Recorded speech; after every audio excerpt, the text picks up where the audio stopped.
दोस्तों, भक्ति 24 टीवी में आप सभी का स्वागत है। नमस्कार। एक समय की बात है, देवर्षि नारद यमपुरी में जाते हैं। नारद जी को देखकर यमराज उनका स्वागत करते हैं और कहते हैं, आइए देवर्षि, आज यमपुरी में आने का क्या आयोजन है? अवश्य ही कोई महत्वपूर्ण समाचार लेकर आए होंगे। आप देवर्षि कहते हैं, हे धर्मराज, आज मैं कोई समाचार लेकर नहीं आया हूँ, बल्कि आपके पास एक शंका लेकर आया हूँ। कृपया आप मेरी इस शंका का समाधान कीजिए। यमराज कहते हैं, हे देवर्ष, निसंकोच होकर कहिए, आपकी जो भी शंका हो उसका समाधान मैं अवश्य करूँगा। देवर्षि नारद कहते हैं, हे धर्मराज, मैं पृथ्वी लोक का भ्रमण कर रहा था तो मैंने अनेक बालकों की मृत्यु होते देखा। अनेक बालकों की तो माँ की कोख में ही मृत्यु हो जाती है। हे सूर्य, कृपया आप मुझे बताने की कृपा करें कि किस कारण से एक स्त्री का गर्भ गिर जाता है, किस कारण से एक माता को संतान को खोने का दुख सहन करना पड़ता है। तब यमराज जी कहते हैं, हे देवर्षि, आपने उचित ही प्रश्न किया है। मनुष्य के पूर्व जन्म के कर्म के अनुसार ही उसे दूसरे जन्म में ही दुख भोगने पड़ते हैं, किंतु गर्भवती स्त्री का गर्भपात होने के पीछे उसके द्वारा इसी जन्म में किए हुए पाप होते हैं। एक गर्भवती स्त्री को गर्भ धारण करने के बाद कुछ काम नहीं करने चाहिए। यदि वह स्त्री वह काम करती है तो निश्चित ही उसका गर्भपात हो जाता है। इस विषय में एक प्राचीन इतिहास में कहा जाता है कि जो आपको सुनाता हूँ, आप एक कथा को ध्यान से सुनिए। जो भी इस कथा को पूरा सुनता है, मैं उसके 32 अपराध माफ करता हूँ। तब देवर्ष कहते हैं, धर्मराज, मैं इस कथा को पूरा अवश्य सुनूंगा। कृपया आप मुझसे वह कथा कहिए। तब यमराज देवर्षि को कथा सुनाने लगते हैं। हे देवर्ष, पूर्व काल की बात है। मध्य देश में एक अत्यंत शोभायाम नगरी थी। उस नगरी में रेवंत नाम का एक सेठ रहता था, जो बहुत अधिक धनवान था। उसके घर में किसी चीज की कोई भी कमी नहीं थी। उसकी एक पुत्री थी, उसका नाम रेवती था। उस सेठ ने अपनी पुत्री का विवाह एक दूसरे नगर में रहने वाले वैश्य पुत्र के साथ कर दिया। रेवती अपनी पति के साथ रहने के लिए ससुराल में चली गई। ससुराल में जाने के बाद उसके ससुराल वाले रेवती के साथ बहुत प्रेम और सम्मान के साथ आचरण करने लगे। रेवती अपने ससुराल में बहुत प्रसन्न थी। रेवती की सास का नाम सुनंदा था, जो स्वभाव से अत्यंत क्रूर और दुष्ट स्वभाव की थी। रेवती दहेज में बहुत सारा धन लाई थी।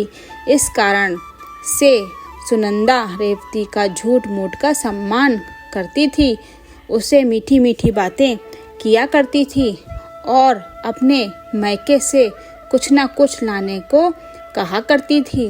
रेवती अपनी सास की बात मानकर अपने पिता से कहकर वह घोड़े, गाय, अनाज, वस्त्र आदि चीजें मंगवाया करती थी और उसके पिता भी सब कुछ खुशी खुशी उसे दे दिया करते थे। रेवती की सास का लालच बढ़ता ही जा रहा था। वह रेवती के मायके का सब कुछ हड़पना चाहती थी, लेकिन भोली भाली रेवती इस बात से अनजान थी कि वह उसकी सास की मीठी मीठी बातों से जल्दी ही प्रसन्न हो जाती है और उसकी हर बात को मान लिया करती थी। रेवती का पति संजय स्वभाव से भोला भाला था और अपनी माँ की आज्ञा का पालन करता था। उसकी माता ने बचपन से ही अपने पुत्र संजय को पूरी तरह से वश में किया हुआ था। इसीलिए संजय कभी अपनी माँ की आज्ञा का उल्लंघन नहीं करता था। रेवती को उसकी ससुराल में सभी का बहुत प्रेम मिलने लगता था, जिससे रेवती बहुत ही खुश रहने लगी थी। उसके पिता भी रेवती को खुश रहकर बहुत प्रसन्न थे और वे अपनी बेटी को प्रसन्न देखने के लिए हर वस्तु का त्याग करने के लिए तैयार थे। इस प्रकार से अनेक माह बीतने के बाद रेवती गर्भवती हो गई। जब यह बात उसकी सास को पता चली तो वह बहुत ही खुश हो गई। उसने तुरंत ही रेवती के माता पिता को इस बात की सूचना दी और साथ ही बड़ी बड़ी वस्तुओं की मांग की। रेवती के पिता इस समाचार को सुनकर प्रसन्न हुए और फिर वे बहुत सारे वस्त्र, अन्य धन्य, मिठाइयाँ और आभूषण लेकर रेवती के ससुराल में पहुंच गए। वहां पर उनका बड़े प्रेम और आदर के साथ स्वागत किया गया। रेवती थी भी अपने पिता को देखकर बहुत प्रसन्न हुई। कुछ समय रुककर रेवती के पिता उसी दिन अपने घर लौट गए। अनेक दिनों तक रेवती का गर्भ बढ़ता गया। रेवती की सास भी उसका बहुत अच्छी तरह से ख्याल रखने लगी, लेकिन कुछ ही दिनों में उसके बाद ऐसी दुर्घटना घटी जिससे रेवती का जीवन दुखों से भर गया। उसके हंसते खेलते जीवन में अचानक से अंधकार छा गया। एक दिन अचानक ही रेवती का गर्भ गिर गया, जिससे रेवती की सास बहुत क्रोधित हो गई और फिर रेवती को ताने मारने लगी। अरे पापनी, तूने कौन सा पाप किया है? कुल का नाश करने वाली कलंकनी, तूने अपने ही बच्चे को खा लिया। जन्म देने से पहले ही उस बच्चे को मार डाला। इस प्रकार से रेवती की सास उसे बहुत ताने मारने लगी, जिससे रेवती दुखी और उदास हो गई और कहने लगी, सासू माँ, इसमें मेरा क्या दोष है? मुझे समझ में नहीं आ रहा है कि ऐसा किस लिए हुआ है। मैं निर्दोष हूँ, मैंने कोई पाप या कार्य नहीं किया है। लेकिन रेवती की सास को उस पर थोड़ी भी दया नहीं आई और वह कहने लगी, अरे दुष्टा, तूने अवश्य ही कोई पाप किया है, जिससे तेरी संतान गर्भ में ही मर गई। उल्टा और पापनी स्त्रियों के बच्चे पेट में ही मर जाते हैं। यमराज जी कहते हैं, देवर्षि, उसके बाद से रेवती की सास उसके साथ बहुत बुरा व्यवहार करने लगी। उसे बात बात पर ताने मारने लगी, उसे भला बुरा कहने लगी। वह उसकी सास उससे ठीक से बात भी नहीं करती थी। दिन भर घर का सारा काम करवाने लगी। दिन भर काम करने के बाद ही उसे रात को आराम करने को मिलता था। रेवती को घर का झूठा भोजन खाना पड़ता था। अचानक में अपनी सास का ऐसा बदला हुआ रूप देखकर रेवती को बड़ा डर लगने लगा। वह अपनी सास के सामने आने से भी डरने लगी। फिर और कुछ महीने बीत जाने के बाद रेवती फिर से गर्भवती हो गई, जिससे उसके घर वाले सभी प्रसन्न हो गए। लेकिन रेवती की सास को उतनी खुशी नहीं हुई। वह उसे ताना ही मारा करती थी। एक बच्चे को तो खा गई, पता नहीं अब इसे भी जीवित रखेगी या खा जाएगी, इसका कोई भरोसा नहीं है। तो ये डायन है। डायन मेरा बेटा एक चुड़ैल से शादी करके उसे घर पर लाया है। यमराज कहते हैं, हे देवर्षि, लेकिन रेवती चुपचाप सहन करती रही। इस बार रेवती की सास ने रेवती के पिता को इस विषय में कोई समाचार नहीं दिया और वह चुप ही रही। इधर धीरे धीरे रेवती का गर्भ बढ़ने लगा। रेवती गर्भ धारण किए हुए अवस्था में भी घर का काम करने लगी। बहुत काम करके थकने के बाद भी रेवती की सास को यह इस पर दया नहीं आती है। इस बार रेवती को 9 महीने पूरे हो गए और अब उसका प्रसूति का समय आ गया था। रेवती को कमरे में ले जाया गया और फिर रेवती बालक को जन्म देने लगी। जब रेवती ने बालक को जन्म दिया तो उस बालक के मुख में कोई आवाज़ सुनाई नहीं दी और बालक कोई भी हलचल नहीं कर रहा था। इस बार रेवती ने एक मरे हुए लड़के को जन्म दिया था। इस बात को सुनते ही रेवती बहुत दुखी हो गई और जोर जोर से रोने लगी। इधर रेवती की सास बहुत गुस्सा हो गई और उसने तुरंत ही रेवती को पकड़ घर से बाहर निकाल दिया और कहा, दुष्टा पापनी, तू इस घर में रहने के लायक ही नहीं है। तू तो चंडाल नहीं है, तू तो मेरे पोते को खा गई। अब तू इस घर में नहीं रह सकती। यमराज जी कहते हैं, हे देवर्षि, इस प्रकार से ताना देते हुए रेवती के सास ने उसे घर से धक्के मारकर भगा दिया। रेवती का पति भी यह सब चुपचाप देख रहा था। उसने भी कुछ नहीं कहा। फिर रेवती वैसे ही व्यवस्था में घर से चली गई। रेवती चलते चलते जंगल में पहुंची। वह जंगल बहुत घना और भयानक था। उस जंगल में कोई मनुष्य दिखाई नहीं पड़ रहा था। फिर रेवती को उस जंगल में एक बहुत ही बड़ा और सुंदर वृक्ष दिखाई पड़ा। उस वृक्ष के पास एक बहुत ही सुंदर आश्रम था। रेवती जल्दी से उस आश्रम के पास चली गई और इधर उधर देखने लगी तो वहां पर उस आश्रम में कोई भी नहीं था। रेवती वहीं बैठकर विश्राम करने लगी।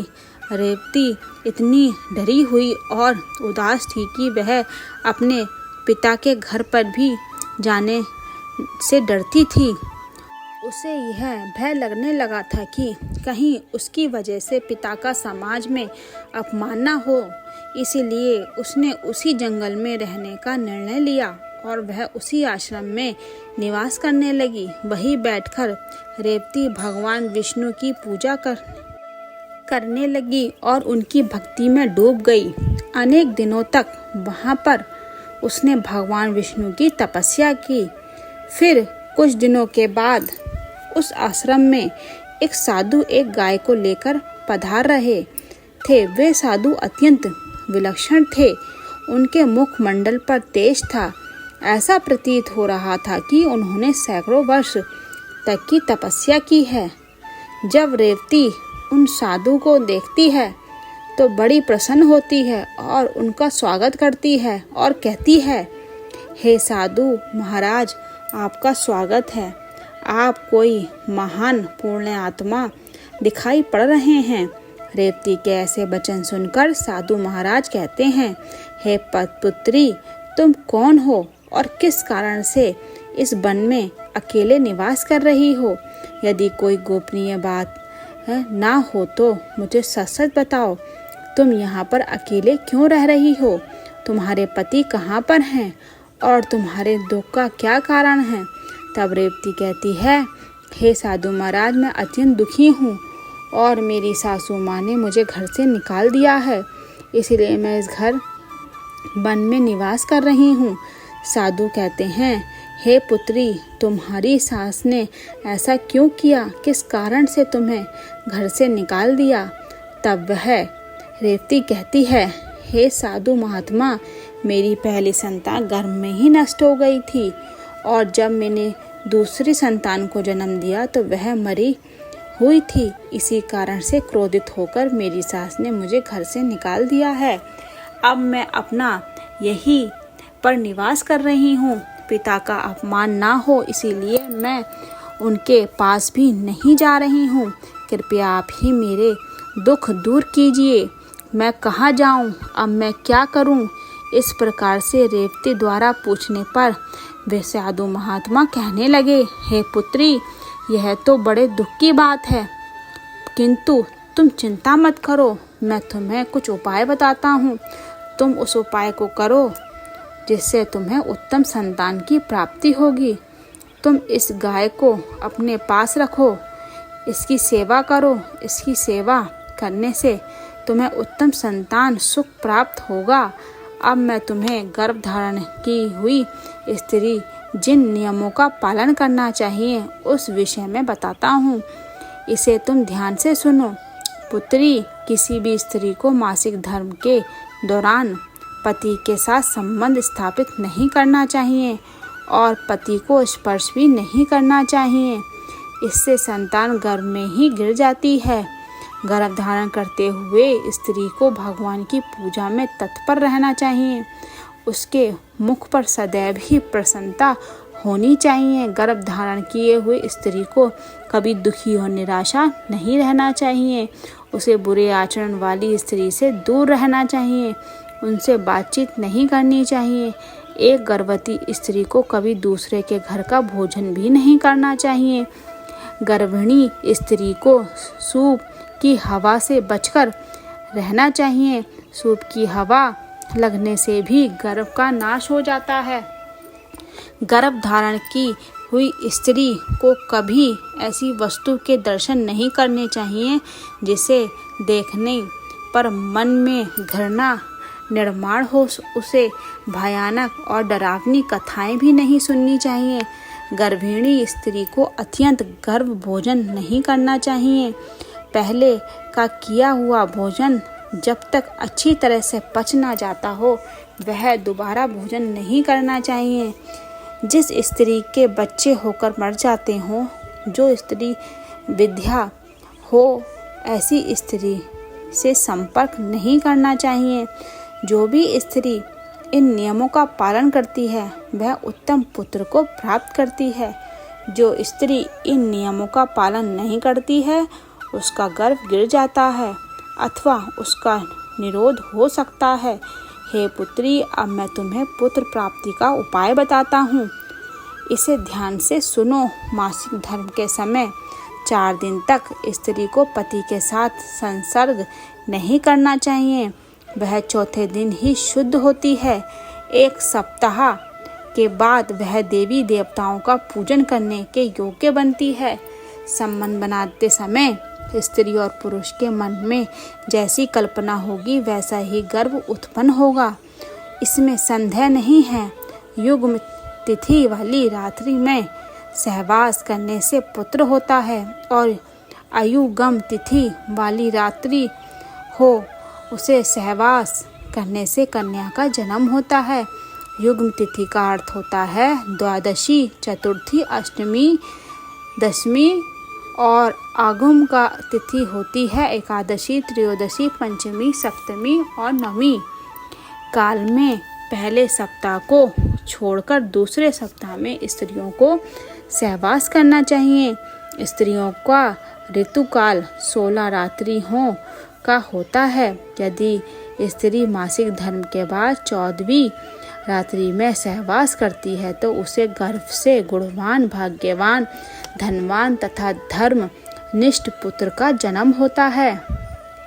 रथकाल के 5वें दिन स्त्री को कटु, तीक्ष्ण और गर्भ भोजन का परित्याग करके मधुर अर्थात मीठा भोजन करना चाहिए, क्योंकि स्त्रियों की कोख औषधि पात्र होती है और पुरुष को बीज अमृत तुल्य होता है। इसलिए स्त्रियों को सहवास से पहले तीखा, कड़वा और गर्म भोजन नहीं करना चाहिए।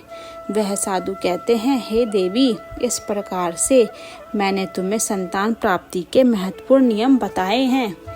तुम इन नियमों का पालन करो, उत्तम संतान सुख प्राप्ति होगी। फिर रेवती कहती है कि हे मुनिवर, इस पर मेरे पति को मेरे पास नहीं है तो मेरा उनसे मिलन कैसे होगा? किस प्रकार से मुझे संतान सुख प्राप्त होगा? साधु महात्मा कहते हैं, पुत्री, तुम अभी से इस गौ माता की सेवा करो, तुम्हारा पति स्वयं चलकर तुम्हारे पास आ जाएगा। इतना कहकर वे साधु महात्मा उस स्थान से अंतर ध्यान हो जाते हैं। उन साधु को अचानक से अदृश्य हुआ देखकर रेवती आश्चर्यचकित हो जाती है। उसे समझ में आ जाता है कि भगवान ही उसे दर्शन देने आए हैं। फिर रेवती नित्य उस गाय की सेवा करने लगती है और रोज सुबह उठकर वह गाय की सेवा करने लगती है, चारा डालती है और विष्णु की आराधना करने लगती है। उधर रेवती के पति को सपने में साक्षात विष्णु भगवान आकर उसे दर्शन देते हैं और उसे उसकी पत्नी के पास जाने की आज्ञा देते हैं। रेवती का पति दूसरे दिन जागते ही अपनी पत्नी को खोजता हुआ उस वन में चला जाता है। फिर उसे उस जंगल में एक आश्रम दिखाई पड़ता है तो वह उस आश्रम के पास जाता है तो उसे उसकी पत्नी रेवती दिखाई पड़ती है। वह अपनी पत्नी को देखकर बहुत प्रसन्न हो जाता है। फिर वह भी अपनी पत्नी के साथ वन में निवास करने लगता है। कुछ दिनों के बाद रेवती रथ काल आता है और वह उन साधु महात्माओं के द्वारा बताए हुए नियमों का पालन करते हुए अपने पति के साथ सहवास करती है। उसके पति के मिलन से रेवती पूर्ण गर्भ धारण कर लेती है और फिर 9 महीने तक वह गर्भ उसके अंदर बढ़ने लगता है। फिर 9वें महीने के बाद रेवती को एक अत्यंत सुंदर पुत्र रतन की प्राप्ति होती है, जिसे पाकर रेवती और उसका पति दोनों बहुत प्रसन्न होते हैं। पुत्र का जन्म होने के बाद वह गाय भी उस स्थान से दृश्य हो जाती है। इस चमत्कार को देखकर रेवती और उसका पति दोनों अचंभित हो जाते हैं। फिर वे तीनों अपने घर चले जाते हैं। उधर रेवती की सास अपने पुत्र को रेवती के साथ एक बच्चे को लेकर आता हुआ देखकर बहुत प्रसन्न होती है और पूछती है, हे बहू, यह तुमने कैसे किया? किस कारण से तुम्हें पुत्र की प्राप्ति हुई? फिर रेवती ने अपनी सास को सारी हकीकत बता देती है। रेवती की सास को इस बात पर विश्वास नहीं होता है, तो वह पूछती है कि वह स्थान कहाँ है। रेवती अपनी सास को उस स्थान के बारे में बता देती है। फिर दूसरे दिन रेवती की सास चुपचाप अकेले ही उस स्थान पर चली जाती है और उस चमत्कारी साधु की राह देखने लगती है। उसके मन में लालच होता है। वह सोचती है कि जब वे साधु आएंगे तो मैं उन्हें कोई अनमोल वस्तु भेंट में मांगूंगी। अनेक दिन बीतने के बाद भी वह साधु नहीं आता है तो वह बहुत गुस्सा हो जाती है। उसी क्षण उस स्थान से एक राक्षसी जा रही होती है। जब वह राक्षसी रेवती की सास को उस आश्रम के पास खड़ा हुआ देखती है तो वह तुरंत उसके पास जाती है और कहती है, अरे वाह, आज मेरे लिए इस जंगल में ताज़ा ताज़ा भोजन आया है। इतना कहकर वह राक्षसी रेवती की सास को मारकर खा जाती है। इधर रेवती अपनी सास की राह देख रही होती है, किंतु उसकी सास नहीं मिलती है, तो वह अपने पति को अपनी माँ को ढूंढ कर लाने को कहती है। रेवती का पति अपनी माँ को ढूंढने के लिए जंगल में जाता है तो उसे वहाँ पर उसकी माँ दिखाई नहीं पड़ती, लेकिन वहाँ पर उसकी माता के कंकाल दिखाई पड़ते हैं, जिसे देखकर वह बहुत दुखी मन से घर पर लौट आता है। उन्हें एक व्यक्ति के द्वारा पता चलता है कि उस जंगल में एक राक्षसी का वास था और उसी राक्षसी ने रेवती की सास को मारा डाला था। लालच के कारण रेवती की सास को राक्षसी खा जाती है। फिर रेवती और उसके पति अपने पुत्र के साथ घर पर सुखी जीवन व्यतीत करने लगते हैं। यमराज कहते हैं, हे देवर्षि, इस प्रकार रेवती ने गर्भ धारण नियमों का पालन किया, जिससे उसे उत्तम संतान की प्राप्ति हुई। देवर्षि कहते हैं, हे धर्मराज, उसकी जिस बालक की मृत्यु गर्भ में ही होती है अथवा जन्म के बाद तुरंत मृत्यु हो जाती है, उसकी मृत्यु के लिए क्या उपाय करना चाहिए? यमराज जी कहते हैं, देवर्षि, आपने उत्तम प्रश्न किया है, इसीलिए आप अब ध्यान से सुनो। यदि स्त्री का गर्भपात हो जाता है, गर्भ में ही बालक की मृत्यु हो जाती है, तो जितने महीने का वह गर्भ होता है उतने दिनों तक का सूतक माना जाता है। आत्म कल्याण की इच्छा रखने वाले मनुष्य को उस गर्भ में मृत्यु हुई बालक के लिए कुछ भी नहीं करना चाहिए, उसका श्राद्ध नहीं करना चाहिए। यदि जन्म से लेकर चूड़ा कर्म संस्कार के बीच में बालक की मृत्यु हो जाती है तो उस बालक की मुक्ति के लिए अन्य बालकों को दूध का भोजन देना चाहिए। यदि चूड़ा कर्म संस्कार के बाद 5 वर्ष के भीतर बालक की मृत्यु हो जाती है तो शरीर दाह का संस्कार करना चाहिए, उसके लिए दूध का दान करना चाहिए और बालकों को भोजन कराना चाहिए। यदि 5वें वर्ष की आयु के बाद बालक की मृत्यु हो जाती है तो उसका दाह संस्कार करके उसके लिए जल से भरे मिट्टी के पात्र का और खीर का दान करना चाहिए, तभी उस बालक को पुनर्जन्म प्राप्त होता है। तो दोस्तों, इस प्रकार ये यमराज ने देवर्षि नारद को अत्यंत महत्वपूर्ण ज्ञान दिया। उम्मीद है आपको यह कथा पसंद आई होगी। वीडियो लाइक ज़रूर करें, कमेंट में जय श्री हरि विष्णु अवश्य लिखें। साथ ही हमारे चैनल को सब्सक्राइब करें।